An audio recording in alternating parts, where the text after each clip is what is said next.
welcome back. And like we said, our second topic is going to take a look over the latest developments in the tourism sector in Egypt. And as we are approaching winter season, and of course winter is one of the most charming seasons for visitors to come over to Egypt because of the nice weather and because of the so many touristic programs for winter that are awaiting our visitors from all over the world.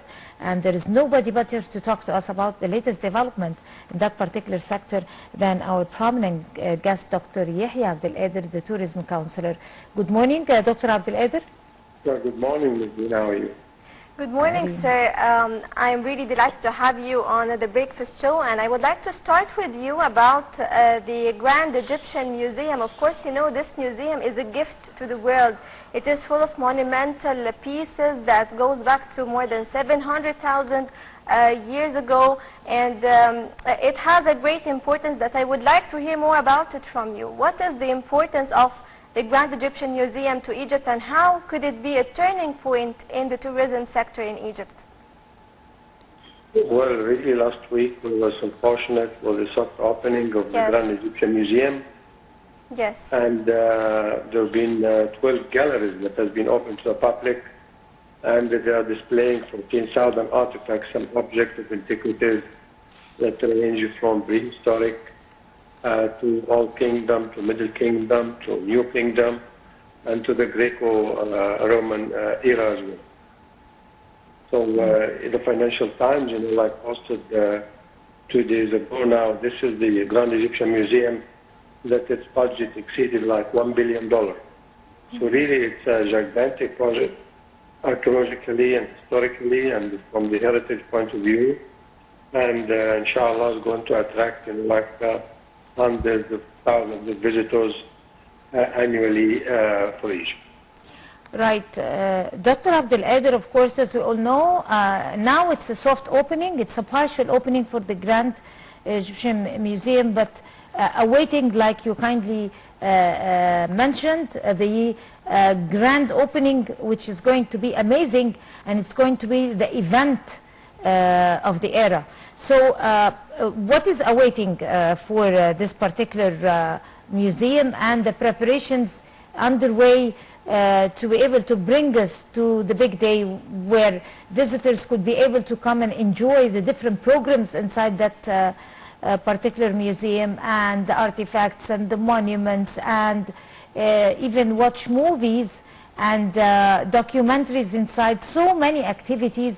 It is a state-of-an-art museum, not the normal type museum that we used to, the stereotyped one. So if you like to talk about the preparations and what is awaiting any visitor who thinks to come over to Egypt and enjoy visiting that grand museum. Well, this is a partial, soft opening, because the whole project, displays 60,000 artifacts. That's going to be displayed in the whole museum, section and the departments, which I already mentioned.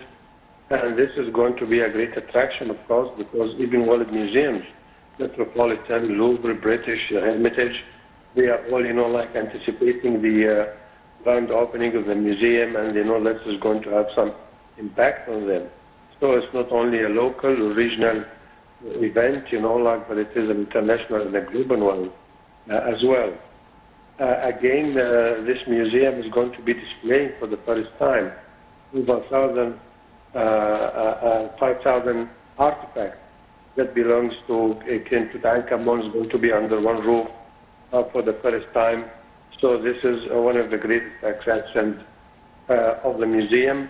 And, as I mentioned, Financial Times, the Time magazine, the whole world is listing the opening of the museum, soft opening last week. It's going to be a great event. The grand opening is going to be, I guess, is going to be like after 4 or 5 months, because it needs preparation for a whole month, where celebrities, kings and presidents will be invited, and this is going to take some time for planning and execution as well. Yes, right, Dr. Yehya. Also, you mentioned earlier about the importance of this museum to Egypt and how it is of a great value to Egypt. But I would like to hear more about how is this museum is of also a great value to the West and to the whole world, not only the West. Well, of course, like archaeology and like ancient history, and especially Egypt is the only country that has, like science and, like studies in its name Egyptology. And there are museums worldwide that are called, they're named like Egyptian Museum. The one in Torino, the one in San Jose in California. So there are museums labeled after Egypt, and this is, of course, a great promotion and reputation for our country. So this museum is called a Site Museum because it is at the Giza necropolis, at the entrance, like of the Great Pyramids of Giza. So it's so reputable, and hundreds of thousands of visitors have been lining up, really, and travel writers and media agencies. They've been calling me for the past 2 years. They want to come, like and write about, like the reviews, of the grand opening, and transmit this information to the readers, reviewers, and audiences worldwide. Right. Mr. Abdul, also to acknowledge that the Minister of Tourism have earlier met with his Chinese counterpart, and it looks like there is going to be some touristic partnership between both countries. And do we expect Chinese visitors flow this season to Egypt, and especially to come and witness the soft opening of the Grand Egyptian Museum? And also, what exactly could that add to the Chinese culture, especially that Chinese people, they have history too, and they have folkloric culture that is so very rich and different in its own right? Well, the minister was attending a travel conference like in China last week, and he met with the authorities over there, and they're showing interest to develop projects in the neighborhood and vicinity of the Giza necropolis. It's going to add more rooms and more facilities and more attractions. And this is great news, because for Egypt for 2030, we need to have like a 250,000 of hotel rooms to accommodate 30 million visitors. So really the Chinese and the Japanese as well, and other international hotel corporations are really working hard to develop hundreds of thousands of rooms next to the Giza area and to the pyramids area as well. Yes, Dr. Yehya, as you of course know that Luxor and Aswan in particular, according to recent reports, are listed as one of the preferred destinations by some specific nationalities like Americans, the French and Chinese tourists. It is quite interesting to hear from you why are these specific nationalities interested in Luxor and Aswan in particular in Egypt? Well, of course, like Luxor has been recognized, like for like thousands of years as ancient Thebes, and that's why visitors, like to go to spend the winter vacations, like when it is warmer in Luxor and Aswan. And remember, like just yesterday, there were 55, visitors, while flying using the paramotor, overlooking, like the Luxor, Karnak, and Valley of the Kings temples over there. So this is a great promotion. Yes. And British Airways, for the first time after it's been in halt for 11 years, is going to resume direct flights from Heathrow and Gatwick to Luxor directly to bring, and transfer British tourists, to Luxor. So there's a growing demand for Luxor, really, especially, in the light of the soft opening of the Grand Egyptian Museum and other facilities as well. Right. Mr. Abdul, of course, as we said, we're awaiting a totally different season from the last one, winter, with all the expectations and the good surroundings and the beautiful weather and the touristic programs. Especially winter for European tourists means, and Western tourists in general, means spending Christmas in a totally magical different place. And this is also what's happening every season in Egypt, especially in Luxor and Aswan and many other places, even in Sharm el-Sheikh and Hurghada. So do we expect different touristic programs that are prepared for Christmas vacations for Western tourism in Egypt? What exactly is awaiting visitors if they think for spending the winter season in Egypt for their vacations? Well, really, I work it myself, like online cruises, like in Luxor and Aswan. And there are, like some families, like in groups who like to come every year to spend Christmas and New Year in Upper Egypt. So really it is, like a holistic experience, and hundreds of thousands of visitors are booking their night cruises and their flight to spend, like winter vacation and New Year celebrations as well.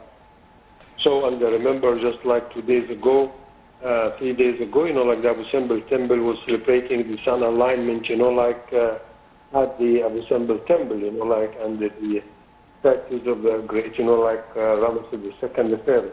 So we have celebrations, like year round, and it looks like, inshallah, we're going to have an excellent and a promising winter season this year. Inshallah. So, Dr. Yehya, actually, recently the Crown Prince Mohammed bin Salman visited Egypt, and he was, of course, welcomed by the President Abdul Fattah al-Sisi. How do you comment on this visit in terms of the tourism sector? Do you expect that we are expecting more visits from the Gulf countries, more visitors, tourists? How do you comment on this visit in terms of the tourism sector?